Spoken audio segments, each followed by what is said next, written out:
Goeiedag, ek groet jou in die kosbare naam van Jesus Christus. Jy het seker al iewers in jou lewe 'n reddingsboei gesien. Het sy op 'n boot of dalk iewers langs 'n swembad.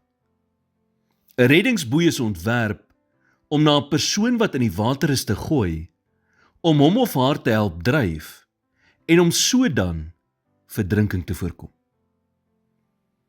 Almal in hierdie lewe het iets waarna hulle gryp as hulle voel hulle word hierdie lewe verdrink. Die vraag is, waarna gryp jy? Aan wat hou jy vas wanneer jy nie enigiets anders het om aan vas te hou nie?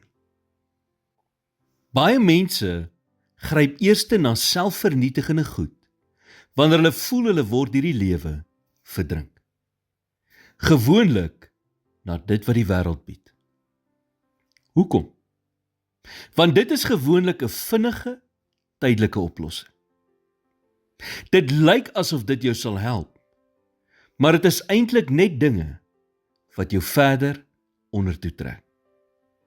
Dinge soos dwelms, drank, welles of selfbejammering. Om die waarheid te sê, moenie eers die dinge wat lyk asof dit 'n sterk fondasie is in jou lewe, jou reddingsboei maak nie. Want dis nie genoeg nie. Jou werk is nie 'n goed genoeg reddingsboei nie.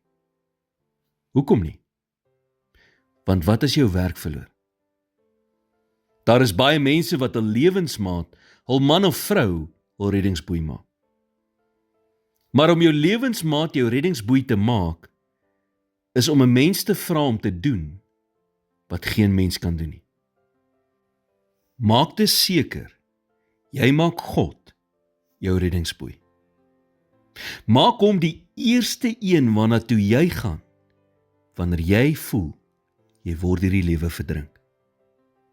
Soos Dawid sê in Psalm 121 vers 1 en 2, ek slaan my oë op na die berge, waar sal my hulp vandaan kom?